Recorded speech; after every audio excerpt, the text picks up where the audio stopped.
এপারের জামাত ওপারের জামাত দুটো মিলে মিশে একাকার হয়ে গেছে এবং সেই কারণে কাঁটাতারের বেড়ার জমি না দেওয়ার ফলে এপারের জামাত ওপারের জামাতকে জিতিয়েছে, মানে তৃণমূল। সঙ্গে এখন হুমায়ুন কবির জুটেছে। আর ওপারের জামাত যে আগামী এপ্রিলের নির্বাচনে তৃণমূলকে সাহায্য করবে বা হুমায়ুন কবিরকে সাহায্য করবে, এটা ঘোষিত অবস্থান এদের। এবং খুব অ্যালার্মিং ভারতীয়দের ক্ষেত্রে এবং বাঙালি হিন্দুদের ক্ষেত্রে। একদম পুরো পেট্রোপল বর্ডার পর্যন্ত এলাকাতে প্রায় 90% আসনে জামাতের লোকেরা জিতেছে, যারা নারীর অধিকার স্বীকার করে না, মহিলারা শিক্ষিত হোক কর্মে যাক স্বীকার করে না। কিছুদিন আগেই হরিহরপাড়াতে খাজেরি মাদ্রাসাতে আপনার 7 শেখ গ্রেপ্তার হয়েছিল। সে একজন জঙ্গি, আনসারুল বাংলার সঙ্গে যুক্ত। সে এখানে ভোটার তালিকায় নামও তুলেছে, 3বার ভোট দিয়েছে। সব মিলিয়ে আমাদের আসন্ন নির্বাচনে আমাদের জাতীয় সুরক্ষা এবং হিন্দুদের সুরক্ষা ভবিষ্যতের প্রশ্ন যুক্ত। এটা সম্পূর্ণ অন্য দেশের বিষয়, অন্য রাষ্ট্র। তার কোন এলাকায় কারা জিতেছে তার বিশ্লেষণ করাটা এই মুহূর্তে আমাদের কাজ হতে পারে না।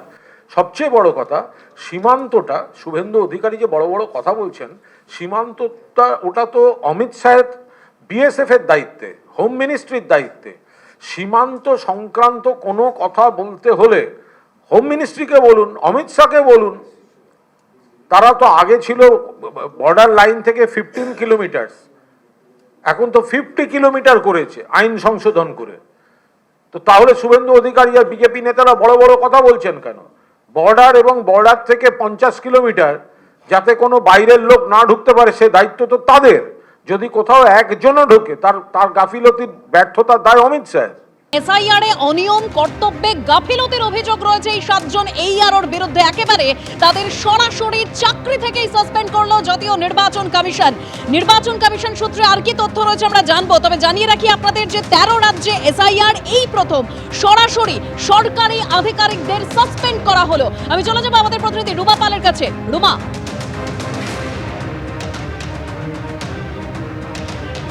দেখো, কমিশন জানাচ্ছে যে 2000 সালে সুপ্রিম কোর্টের রায় অনুযায়ী এটা হয়েছে এবং সেক্ষেত্রে বলে রাখি যে সেই সময় কেন্দ্রের ডিওপিটি এবং রাজ্য সরকার এবং ইসিআই এর মধ্যে একটা চুক্তি হয়েছিল এবং সেক্ষেত্রে চুক্তিতে বলা হয়েছিল যে ইসিআই প্রয়োজন হলে এই ধরনের একদম সরাসরি কিন্তু সাসপেনশন করতে পারে এবং সেই ক্ষেত্রে কিন্তু সেই সুবাদেই কিন্তু এই ধরনের সরাসরি সাসপেনশন হয়েছে। এবং যেহেতু এসআইআর প্রক্রিয়া চলছে বেশ কয়েকটি রাজ্যে এবং সেক্ষেত্রে সরাসরি যে সাসপেনশন সেটা কিন্তু এই রাজ্যেই হলে বলে মনে করা হচ্ছে। কারণ এর আগে দেখা গেছে যে অন্য রাজ্যের ক্ষেত্রে, যেমন বিহারের কথা যদি উল্লেখ করা হয়, বিহারের ক্ষেত্রে দেখা গেছে যদি কোনো সাসপেনশনের বিষয় এসেছে সেক্ষেত্রে কিন্তু রাজ্য সরকার করেছে। কিন্তু এখানে দেখা যাচ্ছে কোনো ব্যবস্থা গ্রহণের ক্ষেত্রে যেহেতু নির্বাচন কমিশন এবং রাজ্য সরকারের মধ্যে একটা সংঘাত তৈরি হয় বা চাপানুতর চলে, সেক্ষেত্রে দেখা যাচ্ছে যে এই 7 যে এইআরও আধিকারিক রয়েছে তাদেরকে থেকে চাকরি থেকে কিন্তু সাসপেন্ড করলো নির্বাচন কমিশন। এবং সবথেকে বড় কথা, এই যে সাসপেনশন কিভাবে উঠতে পারে, কমিশন জানাচ্ছে যে রাজ্য সরকার চাইলে কমিশনের একদম নির্বাচন কমিশনের সঙ্গে তারা কথা বলতে পারবেন। নির্বাচন কমিশন অবশ্যই যদি মনে করে, তাদের রিপোর্টে যদি সন্তুষ্ট হয় এবং সেক্ষেত্রে নির্বাচন কমিশনে যদি পারমিশন থাকে তাহলেই কিন্তু এই সাসপেনশন উঠবে।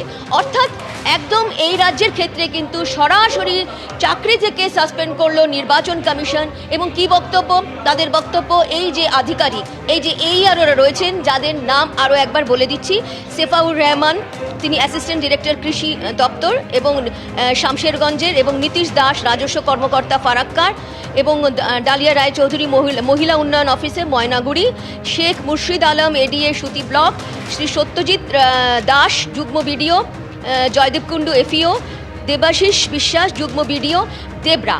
অর্থাৎ এদের বিরুদ্ধে অভিযোগ কী ছিল? যে তারা ক্ষমতার অপব্যবহার করেছেন এবং কর্তব্যে গাফিলতি করেছেন। কি কর্তব্যে গাফিলতি করেছেন? দেখা গেছে যে যে যে তথ্য আপলোড করা হয়েছে সেটা কিন্তু সঠিক নয় এবং অনেক জায়গায় কিন্তু অসঙ্গতি রয়েছে। এবং কমিশন এরকমও জানাচ্ছে যে মাইক্রো অবজারভাররা তখন ছিলেন, মাইক্রো অবজারভাররাও কিন্তু তাদের বলেছেন যে এই ধরনের যে নথিভুক্ত করা হচ্ছে সেটা কিন্তু ঠিক নয়। সেক্ষেত্রে মাইক্রো অবজারভারদের কিন্তু কথা শোনা হয়নি এবং এই 7 জন এইআরও তারা কিন্তু যে ক্ষমতা পেয়েছিলেন সেটা কিন্তু ইআরওর সমতুল। সেই কারণে এই 7 জন ইআরও তারা যে তথ্য আপলোড করেছেন এবং সেক্ষেত্রে দেখা যাচ্ছে অসঙ্গতি রয়েছে, কর্তব্যে গাফিলতি রয়েছে, ক্ষমতার অপব্যবহার রয়েছে। সেই কারণেই কিন্তু এই 7 জনকে সাসপেন্ড করা হলো এবং অবশ্যই মুখ্য সচিবের কাছে যে কালকেই চিঠি এসেছে এদের বিরুদ্ধে ডিসিপ্লিনারি অ্যাকশন নেওয়া। একদম রোমা, তুমি আমাদের সঙ্গে থাকো। এই মর্মে ইতিমধ্যেই কিন্তু মুখ্য সচিবকে চিঠিও দেওয়া হয়েছে জাতীয় নির্বাচন কমিশনের তরফে। কর্তব্যে গাফিলতি, যে ক্ষমতার তার অপব্যবহার একাধিক অভিযোগ রয়েছে। তবে এই সাসপেনশন কিভাবে উঠতে পারে, সেক্ষেত্রে যদি রাজ্য সরকার চায় তাহলে নির্বাচন কমিশনের কাছে আবেদন করতে পারে। যে রিপোর্ট দেওয়া হবে নির্বাচন কমিশন তা খতিয়ে দেখার পর চাইলে সাসপেনশন প্রত্যাহার করে নেওয়া যেতে পারে। আর এক্ষেত্রে মুখ্য নির্বাচনী আধিকারিক অর্থাৎ এই আরোদের ভূমিকা নিয়ে মুখ্য নির্বাচনী আধিকারিক মনোজ কুমার আগরওয়াল কি বলেছেন রাখবো আপনাদের। প্রত্যেক ডকুমেন্ট যে উনি আপলোড করছেন ওটা বিএলও থেকে নিয়ে, ইআরও থেকে নিয়ে, ডিও থেকে নিয়ে, সিও থেকে নিয়ে, আর ইসিআই থেকে নিয়ে, অ্যান্ড ওখানে আইটি সেটআপ যে ইসিআই আছে খুবই স্ট্রং আছে, অ্যান্ড ওখানে মাল্টিপল চেকিং হয়, আমাদের অফিসে মাল্টিপল চেকিং হয়, ডিও থেকে মাল্টিপল চেকিং হয়, অনেক জিনিস যে আছে রেড ফ্ল্যাগ হয় সফটওয়্যার থেকে, যখন ইনকনসিস্টেন্সি থাকে, যেখানে ডকুমেন্ট ঘাটতি থাকে, আর তারপরে ওটা ম্যানুয়াল চেকিংও হয়। তো আমি এটাই বলছি যে যেটা আছে অ্যাজ পার রুল রেগুলেশন কাজ করাই বেস্ট আছে। এখনো যত এন্ট্রি হয়ে গেছে ওটা রিভিউ করে নেবেন, যত ডিসপোজাল আছেন রিভিউ করে নেবেন। টাইম আছে, time is there up to 21st, and it is better to exercise all the powers as per the law and guidelines. ABP Ananda, এগিয়ে থাকে, এগিয়ে রাখে।